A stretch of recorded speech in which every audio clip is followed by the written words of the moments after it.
নমস্কার। আজকের গল্পের নাম ধনুমামার হাসি। লিখেছেন পরশুরাম ছদ্মনামে রাজশেখর বসু। সরাসরি গল্পে চলে যাওয়ার আগে আমরা খুব ছোট করে রাজশেখর বসু এবং তার গল্প এবং তার গল্পের বৈশিষ্ট্য সম্পর্কে সামান্য কিছু কথা একটু আলোচনা করে নেব। এই ছোট গল্পটি আমাদের চ্যানেলের অষ্টম নিবেদন। এর আগে 6টি গল্প এবং একটি নাটক আমরা অডিও স্টোরি হিসেবে পাঠ করেছি। সেগুলো কেমন লেগেছে আমরা খুব সামান্যই কয়েকজনের কাছ থেকে জানতে পেরেছি। আমরা চাই আপনারা গল্পটা শুনুন এবং কেমন লাগছে মন্তব্যের জায়গায় অবশ্যই লিখুন। তাতে আমরা অনেক বেশি উৎসাহিত হতে পারবো। রাজশেখর বসু পরশুরাম ছদ্মনামে বাংলা সাহিত্যে অসামান্য হাস্যরসাত্মক ও ব্যঙ্গাত্মক ছোট গল্প লিখে বিখ্যাত হয়েছেন। তার গল্পে তীক্ষ্ণ বুদ্ধি, সামাজিক অসঙ্গতি ও গভীর হাস্যরস প্রধান। গড্ডালিকা, কজ্জলি, গল্পকল্প ও হনুমানের স্বপ্ন তার বিখ্যাত গল্পগ্রন্থ। প্রথম গল্প শ্রী শ্রী সিদ্ধেশ্বরী লিমিটেড প্রকাশিত হওয়ার পর তিনি পাঠকপ্রিয়তা পান বা জনপ্রিয়তা পান। পরশুরাম সৃষ্ট চরিত্র ধনুমামা তার অদ্ভুত ও বিকট হাসির জন্য পরিচিত। তিনি মাথাটি পিছনে হেলিয়ে চোখ মিটমিট করে মুখ কুঁচকে অদ্ভুত ভঙ্গিতে খ্যাক খ্যাক আওয়াজ করে হাসেন। তার এই হাসিটি ভয়ের কারণ হলেও গল্পের অন্যতম কৌতুকপূর্ণ উপাদান হিসেবে গণ্য করা হয়।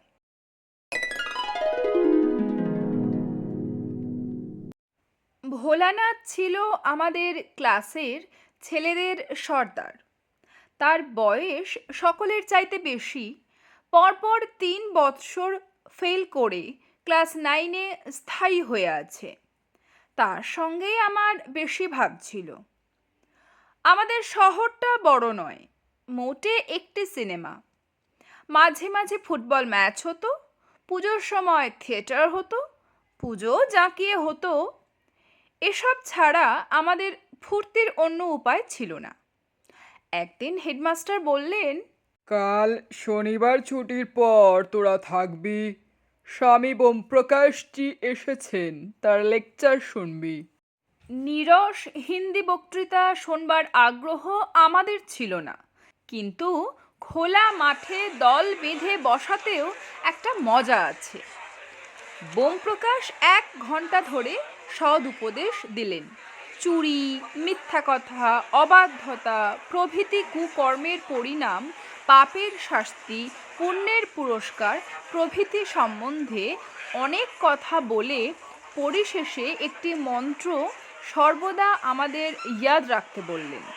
নেকি করনা और बौद नहीं छोड़ना। অর্থাৎ ভালো কাজ করবে আর মন্দ কাজ ছাড়বে।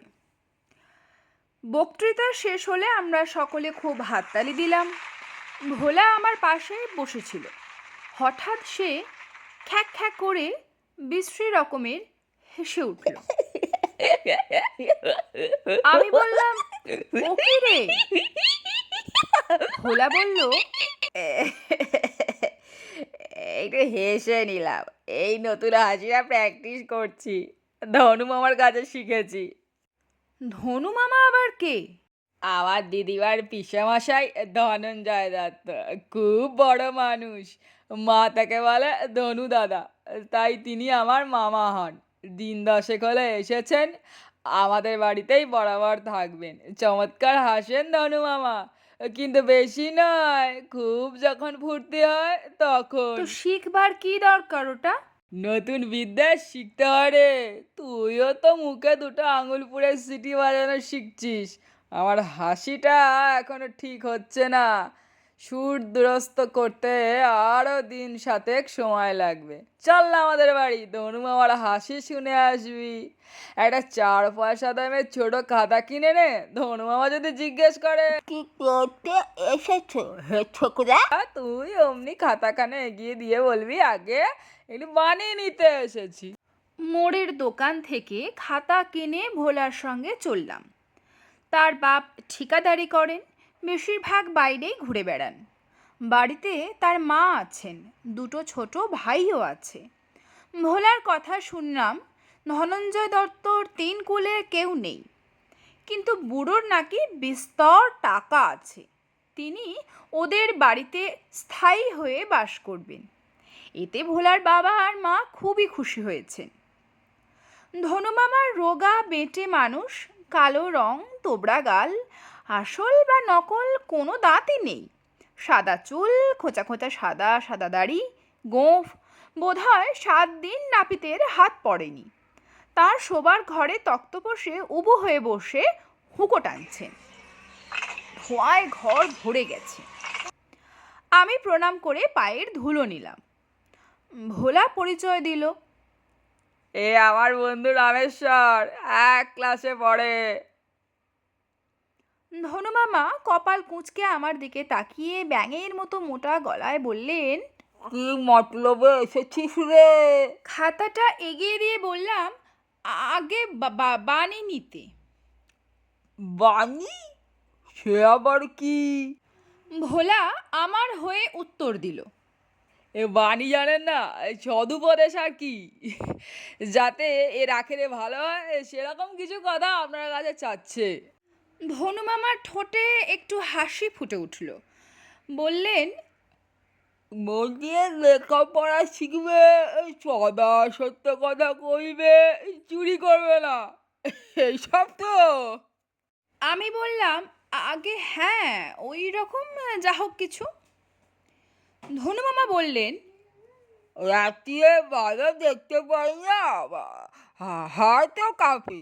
একটা কবিতা বলছি, তুই লিখে নে, নিচে আমি দস্তখত করে দেব।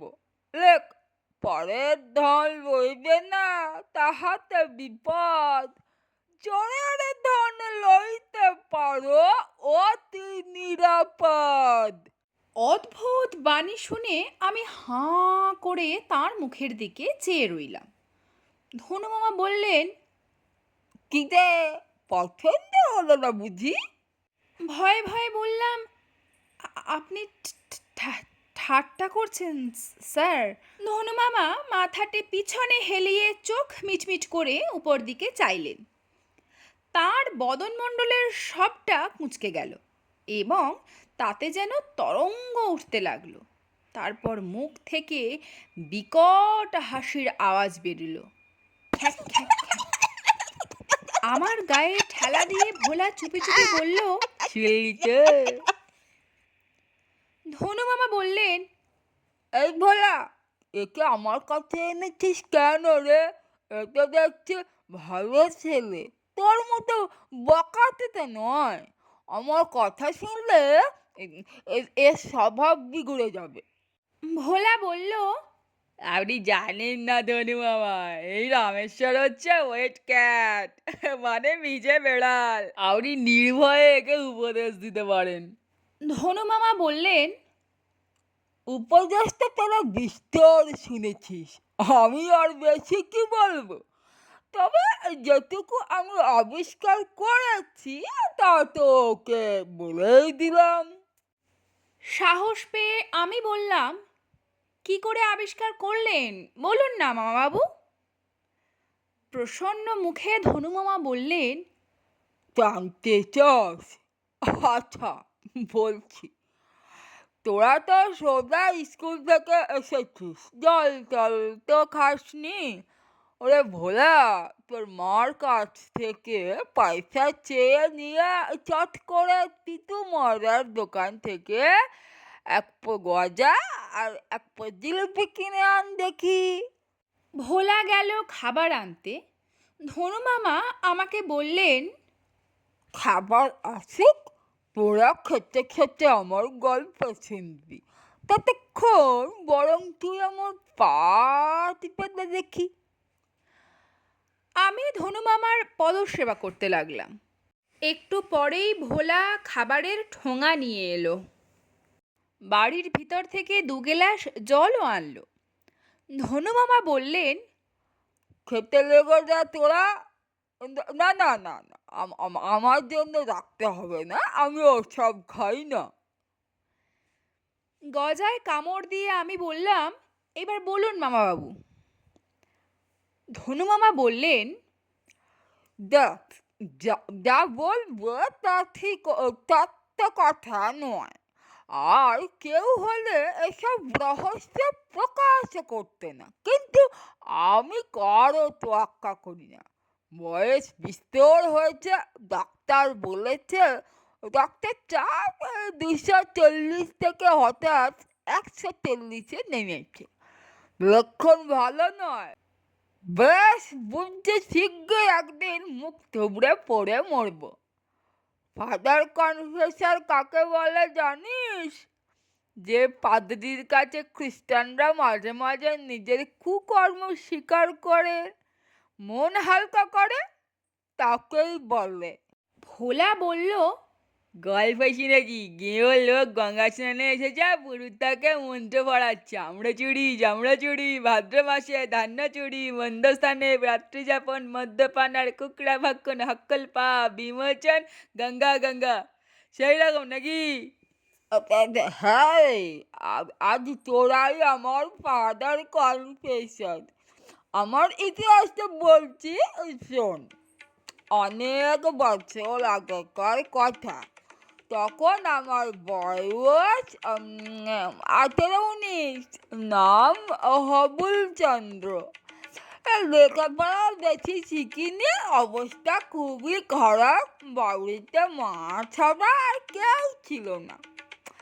মারা যাওয়ার আগের দিন মা বললেন, বাবা আবুল, এই পাড়া গায়ে বেকার বসে থাকিস নি, দহরমগঞ্জে তোর কাকার কাছে যাবি, যা হোক একটা হেললে লাগিয়ে দিবি। মা মারা গেলে দহরমগঞ্জে গেলাম। বেশ বড় জায়গা। কাকা ওখানে মস্ত কারবারি গয়াপ্রসাদ প্রয়াগদাসের ফার্মে চালান দিতেন। এই ফার্মে পার্টনার করেছিলেন গয়াপ্রসাদ।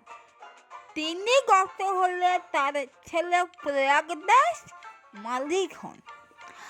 আমি যখন ওখানে যাই তখন প্রয়াগদাসের বয়স আন্দাজ 50। গুটি কতক নাবালক ছেলে মেয়ে আছে, দ্বিতীয় পক্ষের একটি স্ত্রীও আছে।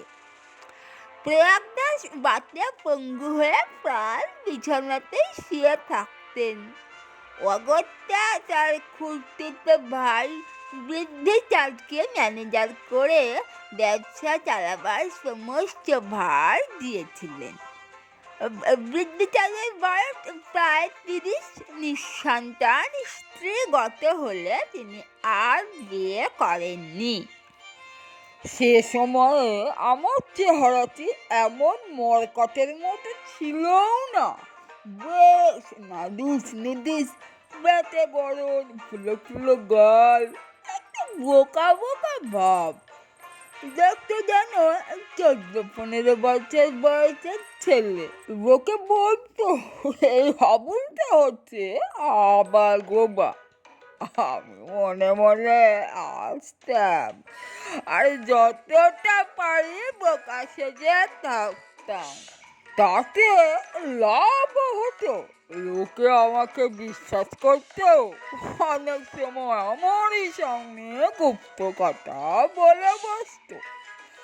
কাকা আমাকে বৃদ্ধি তাদের কাছে নিয়ে গিয়ে হাতে জোর করে বললেন, হুজুর, আপনাদের আশ্রয়ে বুড়ো হয়েছি, আমি আর কদিন, দয়া করে আমার ভাইপো এই হাবুল চন্দরকে যা হয় একটা কাজ দিন। বৃদ্ধটা আমার মুখের দিকে চেয়ে একটু হাসলেন, তখন পিঠে একটু কিল মেরে বললেন, তুই তো বড় পাগল আছিস, কোন কাম করবি? আচ্ছা, তোকে এখন 5 টাকা মাহিনা দিব, আমার খাস ডালি হয়ে ইধার উধার চিঠি লিয়ে যাবি, পারবি তো? আমি খুব ঘর দুলিয়ে বললাম, জি হুজুর, পারবো। তখনই আদালির পদে বহাল হয়ে গেলাম। বুদ্ধিটা শৌখিন লোক, তাকে আর ঠেস দিয়ে গদিতে বসতেন না। টেবিল চেয়ার আলমারি দিয়ে তার অফিস ঘর সব সাজিয়েছিল। ঘন্টা বাজিয়ে আমাকে ডাকতেন। আমার কাজ খুবই হালকা। বুদ্ধি তাদের খাট কামরার দরজার পাশে একটা তুলে বসে থাকতাম, তার ছোট্টখাটো ফরমাস খাটতাম। মাঝে মাঝে চিঠি বিলি করতাম। চিঠি বইবার জন্য তিনি আমাকে একটা ক্যানভিসের ব্যাগ দিয়েছিলেন। হাবা গোবা মনে করে সবাই আমাকে ঠাট্টা করত। আমি ফ্যাল ফ্যাল করে চেয়ে থাকতাম আর বোকার মধ্যে হাসতাম, কিন্তু কান সর্বদা খাড়া থাকত। কুচকুচ ফিস ফিস করে কে কি বলছে চোখ বুন দিয়ে শুনতাম। ক্রমশ আমার কানে এলো বুদ্ধিটার খুব তুখর কাজের লোক, সকলের সঙ্গে তার ব্যবহার ভালো, কিন্তু হাত টান আছে। ফার্মের টাকা সরিয়ে থাকেন, জুয়ো খেলেন, নেশা করেন, আর অন্য দোষ আছে। রামনবমীর দিন ওদের নতুন খাতা হতো। তার আগের দিন বড় বড় খদ্দেররা তাদের দেনা চুকিয়ে দিয়ে যেত। আমি বহাল হবার ওই 5-6 মাস পরে ওদের বছর কাবার হলো, যাকে বলে সালতামামি। রাত্রি পর্যন্ত কাজ চলবে, তাই আমাদের জলখাবারের জন্য প্রচুর কচুরি আর লাড্ডু আনা হলো। অনেক রাত পর্যন্ত টাকা আসতে লাগলো। বৃদ্ধি চাঁদ তার কামরায় বসে নিজেই নোট আর টাকা গণতি করতে লাগলেন। আমি নোটের বান্ডিল বাঁধতে লাগলাম। চেপ খুবই কম, খুচরো টাকাও কম, বেশিরভাগই 500, 100 আর 10 টাকার নোট। রাত 11টার সময় কাজ শেষ হলো। আমলারা ছুটিতে চলে গেল। বুদ্ধি চাঁদ আমাকে বললেন, হিসাব মিলাতে আমার কিছু দেরি হবে। হাবু, তুই দরজায় বসে থাক, আমার কামরায় কাকে ঢুকতে দিবি না। আর শোন, এই প্যাকেটটা তোর কাছে রাখ, কাল মথুরানাথ মিশ্রের কিতাবের দোকানে ফেরত দিয়ে দিবি। বলবি এসব জাসুসি কাহানি বৃদ্ধি চাঁদজি পড়তে চান না। ভক্তমাল গ্রন্থ যদি থাকে তো তাকে যেন পাঠিয়ে দেওয়া হয়। বলে প্যাকেটটা আমার চিঠিগুলির ব্যাগে পুরে আমি কামরার বাইরে পাহারায় বসলাম। বৃদ্ধিটার দরজা বন্ধ করে হিসাব মেলাতে লাগলেন। দরজার কবজার কাছে একটু ফাঁক ছিল, তাই দিয়ে আমি উঁকি মেরে দেখতে লাগলাম। ঘরে কেরোসিনের একটা বড় ল্যাম্প জ্বলছে। বুদ্ধিচাঁদ টেবিলের ওপরে নোটের বান্ডিলগুলো নাড়াচাড়া করছেন। মাঝে মাঝে একটা বোতল থেকে মদ ঢেলে খাচ্ছেন। তার ঠোঁটে হাসি ফুটে উঠল। একটু পরেই খ্যাক খ্যাক শব্দ বার হলো, যেন খ্যাকশাল লাগছে।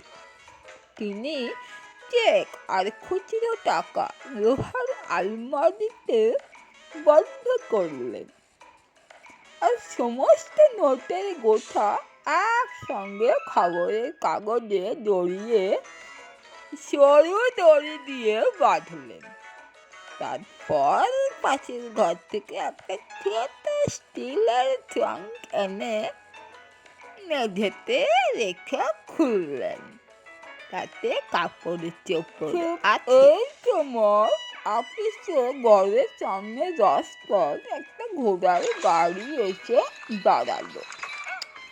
সেই চেঁচিয়ে আমাকে বললো, হাবু, মাইজি এসেছেন, বৃদ্ধি চাঁদিকে জলদি আসতে বল। মাইজি হচ্ছেন কারবারের মালিক, প্রয়াগ দাসের দ্বিতীয় পক্ষের স্ত্রী। বুদ্ধিচাঁদকে ভাবিজি অর্থাৎ বৌদিদি বলে। আমি দরজা একটু ফাঁক করে বললাম, হুজুর, মাইজি এসেছেন, আপনাকে ডাকছেন। বুদ্ধিচাঁদ বিরক্ত হয়ে বললেন, আহ, আসবার আর সময় পেলে না, এত রাত্রে টাকা চাইতে এসেছেন।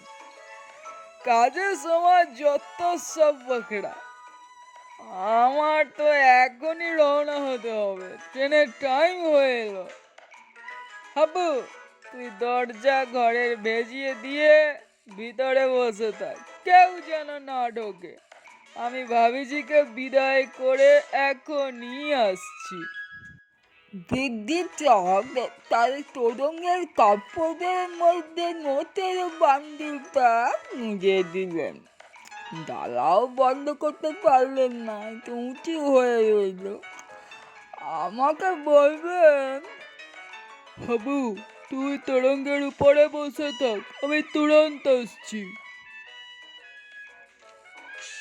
বুদ্ধিচাঁদ বললেন যেতে সিদ্ধিদাতা গণেশ আমাকে বুদ্ধি দিলেন। তাড়াতাড়ি তোরং থেকে নোটের বান্ডিলটা বার করে আমার ব্যাগে পুরলাম, আর যে ব্যাগে বইয়ের প্যাকেট ছিল তা তোরঙ্গে গুঁজে দিলাম। নোটের বান্ডিলের বইয়ের প্যাকেট আকারে প্রায় সমান সমানই ছিল। একটু পরে বুদ্ধিচাঁদ ফিরে এলেন, দেখলেন আমি তরঙ্গের উপর ক্যাট হয়ে বসে আছি। আমার চাপে ডালাটি ঠিক হয়ে বসেছে। ডালা একটু তুলে ভিতরে হাত দিয়ে দেখলেন বান্ডিলটা ঠিক আছে কিনা। তারপর চাবি বন্ধ করে বুদ্ধিচাঁদ ব্যস্ত হয়ে আমাকে বললেন, আমি এখনই বহরমপুর রওনা হচ্ছি। ব্যাংকে টাকা জমা দিতে হবে, আর সময় নেই। তুই আমার তোরংটা স্টেশনে পৌঁছে দে তো। বুদ্ধিচাঁদ অফিস ঘরে তালা লাগিয়ে তার চাবিটা আমাকে দিয়ে বললেন, কাল সকালে বৈজনাথ বাবুকে দিয়ে আসবি। বৈদ্যনাথ ছিলেন ফার্মের বড় বাবু, দুঃসম্পর্কের মালিকের ছাড়া। আমার ব্যাগটা কাঁধে ঝুলিয়ে আর বৃদ্ধি তাদের তোরঙ্গ আমি মাথায় করে আগে আগে তুললাম। দিদিচাঁদ আমার পিছনে পিছনে তুললেন। স্টেশন খুব কাছে। সেখানে পৌঁছে টিকিট কেনা মাত্রই ট্রেন এসে পড়ল। তরঙ্গটা আমার হাত থেকে নিয়ে বুদ্ধিচাঁদ উঠে পড়লেন, আর আমাকে একটা 10 টাকার নোট দিয়ে বললেন, তোর বকশিস। তখনই ট্রেন ছাড়লো।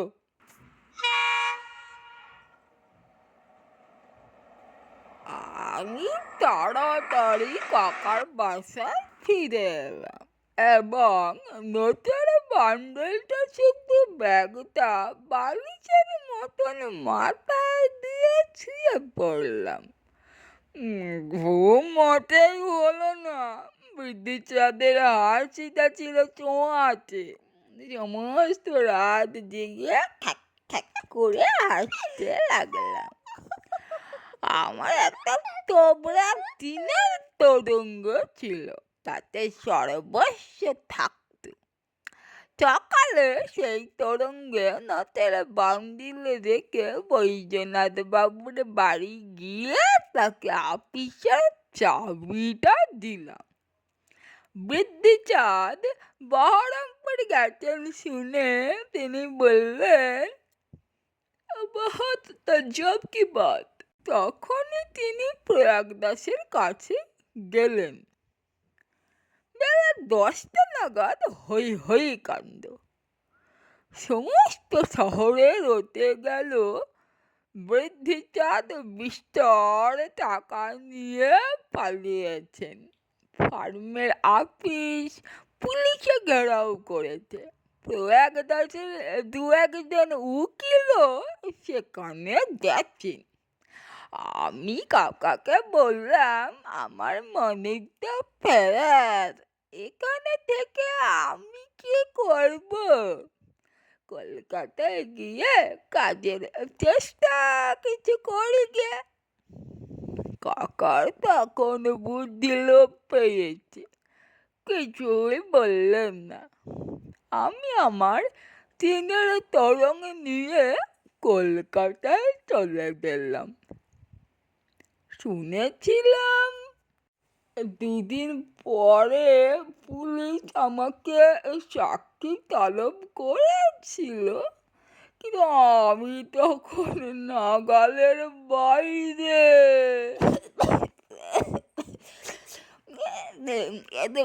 এর পরের কথা খুব সংক্ষেপে বলছি।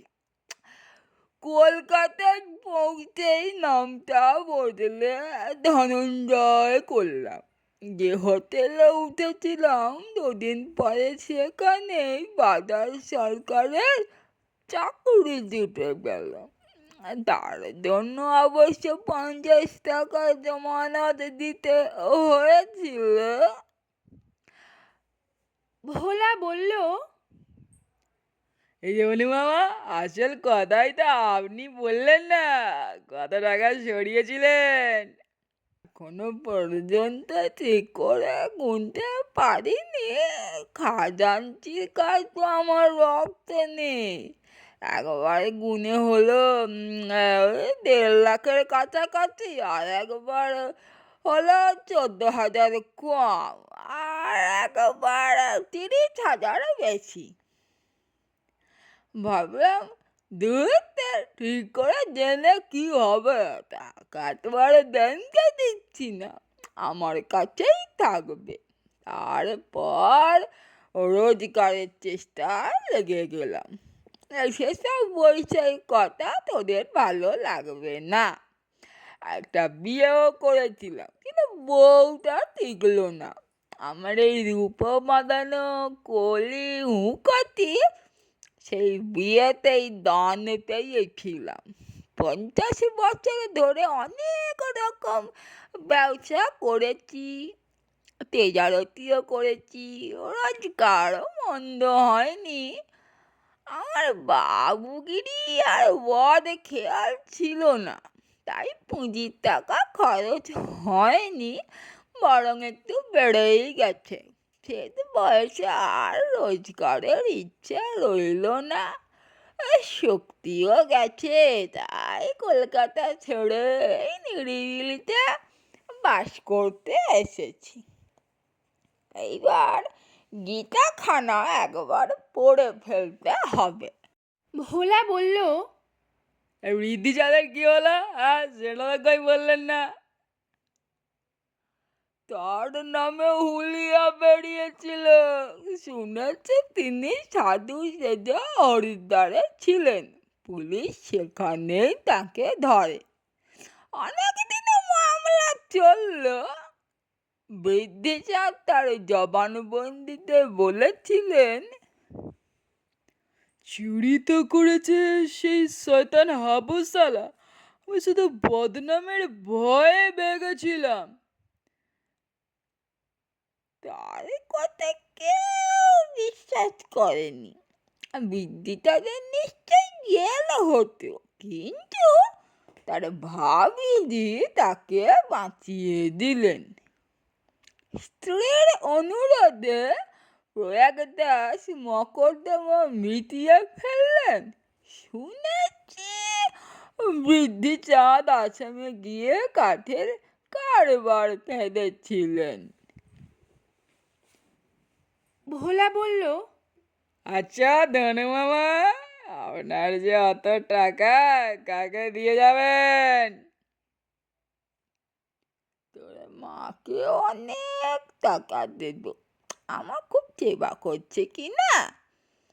বাকি আমার সঙ্গেই যাবে। সে কি মরে গেলে কেউ টাকা সঙ্গে নিয়ে যেতে পারে নাকি? আমি ঠিক পারবো, তোরা দেখে নিস। ধনু মামার কথা শেষ হলো। আমি তার কাছ থেকে বিদায় নিয়ে বাড়ি চলে এলাম। 7 দিন পরে একজন লোক আমাদের স্কুলে খবর দিল ধনু মামা হঠাৎ মারা গেছেন। ভোলাকে তার মা এখনই বাড়ি যেতে বলেছেন। ছুটি নিয়ে আমিও ভোলার সঙ্গে গেলাম। ধনু মামাকে উঠোনে শোয়ানো হয়েছে। তার মুখ একটু ফাঁক হয়ে আছে, যেন হাসতে হাসতেই মারা গেছেন। পাড়ার জনকতক মেয়ে পুরুষ ভোলার মাকে সান্ত্বনা দেবার চেষ্টা করছেন। তিনি চিৎকার করে হাত নেড়ে বলছেন, পাজি অত ভাঙা নেমকড়া বুড়ো, এতদিন সেবা যত্ন করলাম, আরে দিয়ে গেলাম মোটে 200। স্বপনে সে কুচুটে জচর চেঁচর, আমাকে নয় ফাঁকি দিলি। দান ধ্যানের জন্য তো রেখে যেতে পারতিস। ভোলা খোঁজ নিয়ে আমাকে যা জানালো তা এই, ধনু মামার তোরং থেকে 2টো বান্ডিল আর একটা লেখা কাগজ বেরিয়েছে। ছোট বান্ডিলটার উপর লেখা আছে, ভোলার জননী কল্যাণিয়া শ্রীমতী নন্দরানীকে আমার উপার্জিত এই 200 টাকা নগদ দান করিলাম। ইহাই যথেষ্ট।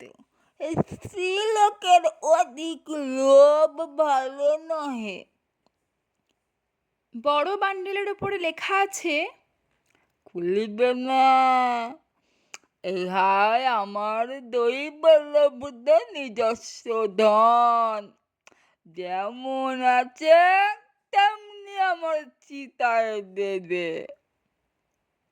কাগজটায় লেখা আছে, আমার যে রূপ বাঁধানো ঢাকাই কলি হুঁকা আছে, তাহা শ্রীমান ভোলানাথ পাইবে, এবং আমার আঙুলে যে রূপর গণেশ মার্কা আংটি আছে, তা ভোলানাথের বন্ধু শ্রীমান রামেশ্বর পাইবে।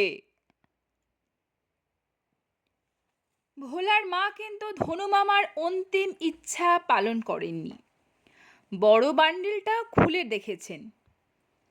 তাতে বিস্তর নোট আছে বটে, কিন্তু তার এক দাম পয়সাও নয়। সমস্ত কাঁচি দিয়ে কুচি কুচি করে কাটা। তার দৈবলব্ধ ধনের অপব্যবহার যাতে না হয়, ধনু মামা তার পাকা ব্যবস্থা করে গেছেন। ভোলার মা সেই নোটের কুচি ঝেঁটিয়ে ফেলে দিলেন। হুঁকোটি ভোলার ভোগে লাগেনি। তার মা আছড়ে ভেঙে ফেলে রূপোর পাত খুলে নিলেন, কিন্তু আমাকে বঞ্চিত করেননি। গণেশ মার্কার রূপোর আংটিটা আমাকে দিয়েছিলেন। ধনু মামার সেই স্মৃতিচিহ্ন আমি সযত্নে রেখেছি।